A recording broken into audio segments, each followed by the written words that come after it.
여러분 안녕하세요. 생각마음방입니다. 우리는 살면서 수많은 말을 듣습니다. 어떤 말은 하루를 따뜻하게 만들고 어떤 말은 하찮은 한마디였음에도 밤까지 마음을 불편하게 하기도 하죠. 그래서 오늘 저는 여러분께 아주 중요한 질문 하나를 던지며 시작하려 합니다. 나는 왜 내 말이 이렇게 힘들까? 우리는 왜 같은 말을 듣고도 어떤 말에는 유독 마음이 크게 흔들릴까요?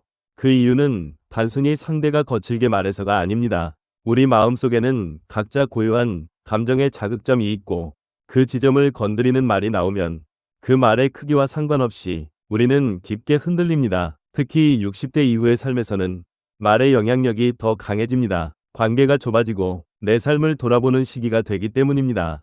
그래서 지금 이 영상은 상처받지 않는 법보다 더 큰 이야기, 내 마음이 어떻게 작동하는가를 차분히 풀어드리려 합니다. 우리가 아픈 이유는 말 자체 때문이 아닙니다. 내가 그 말을 어떻게 해석했는지, 그리고 그 말이 내 안에 어떤 오래된 상처와 겹쳐졌는지에 달려 있습니다. 오늘 저는 여러분과 함께 이 감정의 구조를 하나씩 살펴보고 말의 힘에 흔들리지 않는 단단한 마음의 경계를 세우는 방법까지 순서대로 알려드릴 겁니다. 이 전환점을 이해하는 순간 여러분은 스스로에게 이렇게 말하게 될 거예요. 아, 그래서 내가 이렇게 힘들었구나.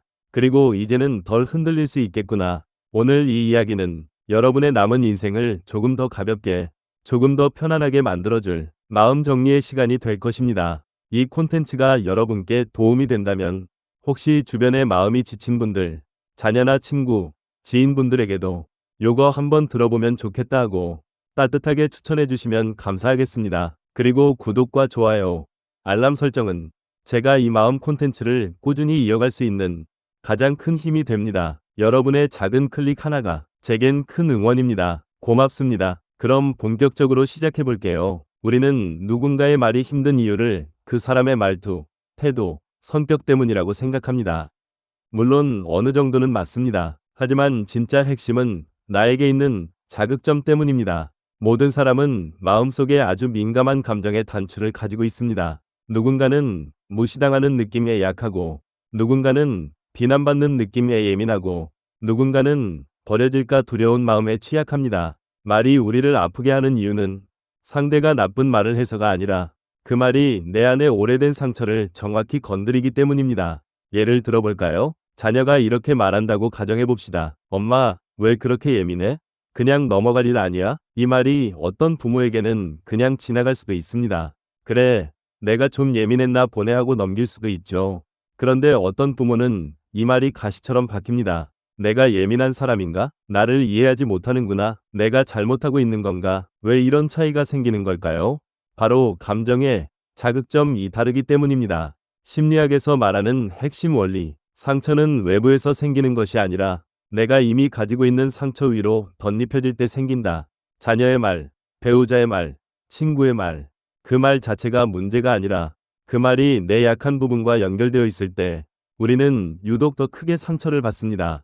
나이가 들면 더 단단해지고 더 너그러워지고 더 둥그러진다고들 말합니다. 하지만 실제로는 반대입니다. 심리학에서는 감정의 민낯 이론이라고 부르는 현상이 있습니다. 나이 들수록 우리는 감정적으로 더 예민해집니다. 그 이유는 다음과 같습니다. 하나, 삶의 선택지가 줄어듭니다. 젊을 때는 상처받으면 직장을 옮기거나 인간관계를 끊거나 새로운 친구를 만들 수도 있습니다. 하지만 60대 이후에는 주로 가족, 일부 지인, 오래된 관계 안에서 살아갑니다. 그래서 한 사람의 말 영향력이 더 커집니다. 둘, 내가 쌓아온 삶을 평가받는 느낌이 든다. 나이 들수록 내가 잘 살아왔는가?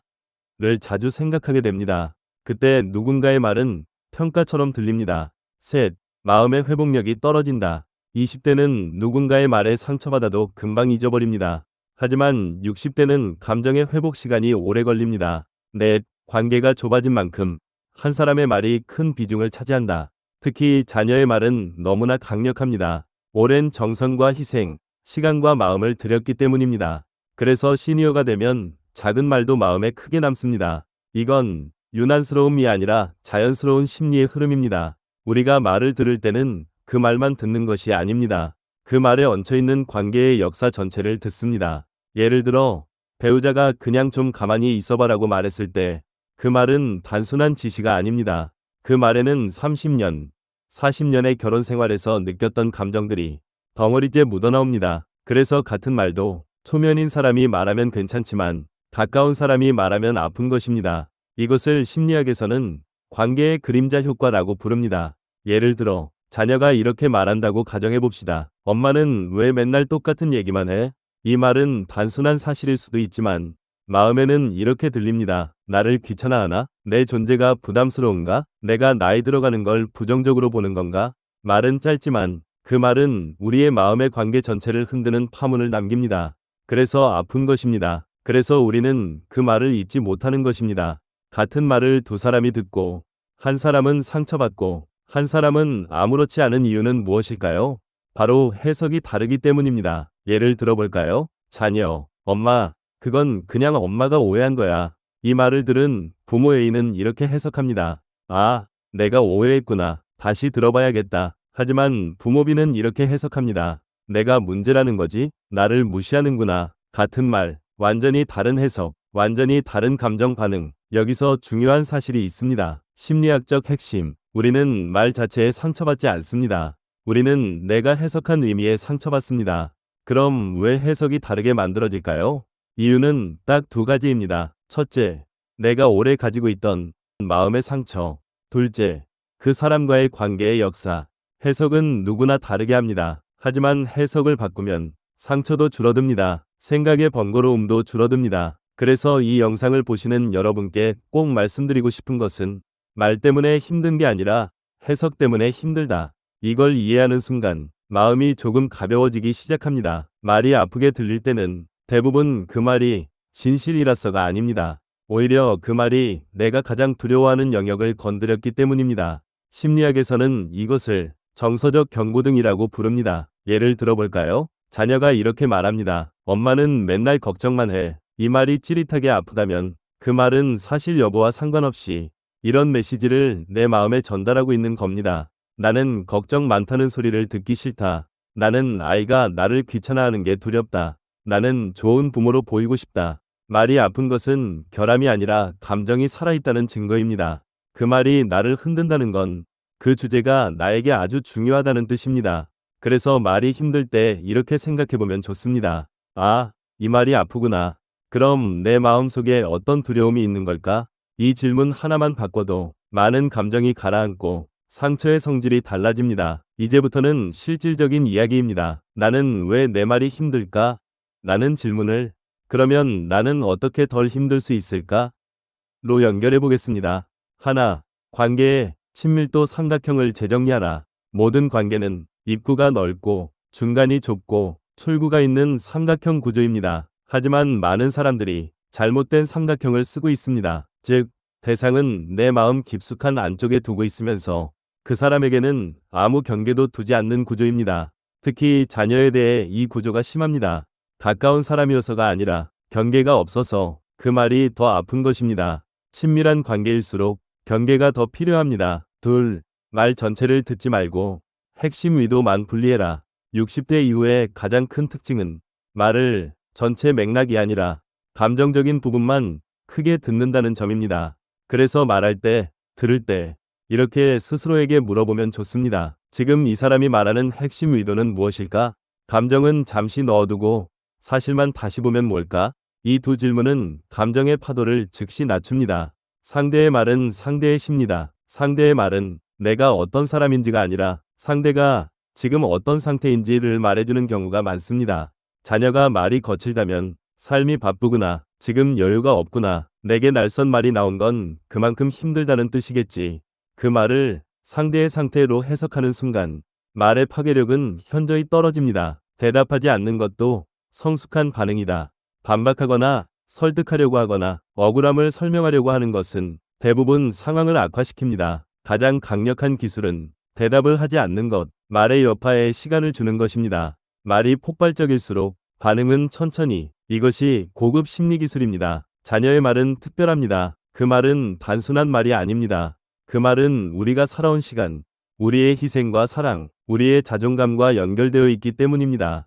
부모는 자녀에게 이렇게 느낍니다. 너만큼은 나를 이해해 주길 바란다. 너는 내 편이 되어줘야 한다. 하지만 자녀는 이렇게 생각하지 않습니다. 참 혹독하지만 현실적입니다. 부모는 항상 내 삶의 한 부분일 뿐이다. 이 차이가 감정의 가장 큰 충돌 지점입니다. 자녀는 그냥 툭 말한 것인데 부모는 심장에 꽂힌 칼처럼 듣는 이유는 세대 간 감정 구조 자체가 다르기 때문입니다. 모든 인간관계는 결국 균형입니다. 주고받는 말의 강도, 기대의 크기, 감정의 깊이, 이 모든 것의 균형이 맞을 때 관계는 부드럽습니다. 하지만 나이가 들수록 부모는 자녀에게 많은 감정을 기대합니다. 이는 자연스럽지만 균형을 무너뜨리는 큰 요소입니다. 균형을 찾는 방법은 다음과 같습니다. 상대의 역할을 과대평가하지 않는다. 내가 기대한 만큼의 반응을 강요하지 않는다. 관계의 건강성을 위해 필요한 거리감을 유지한다. 시니어가 꼭 기억해야 하는 말이 있습니다. 서운함은 관계를 망치는 감정 1순위이다.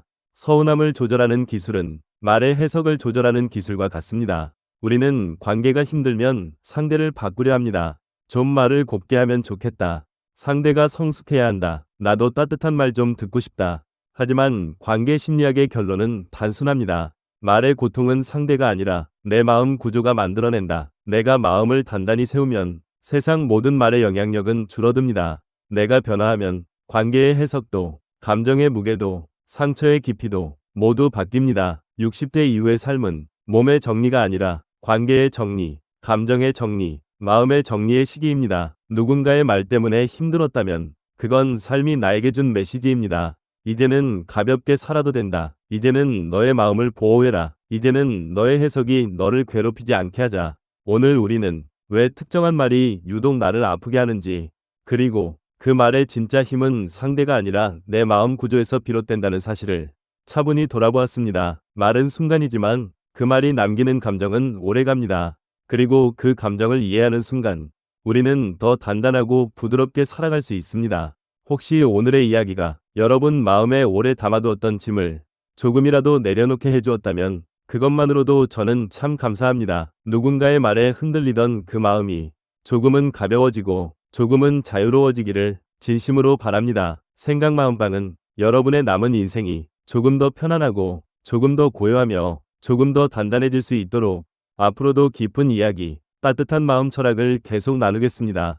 이 영상이 도움이 되었다면 주변의 마음이 지친 분들께 살며시 추천해 주셔도 큰 힘이 되고, 구독과 좋아요, 그리고 알람 설정은 제가 이 콘텐츠를 꾸준히 이어갈 수 있는 가장 큰 응원이 됩니다. 오늘도 함께 해주셔서 진심으로 감사합니다.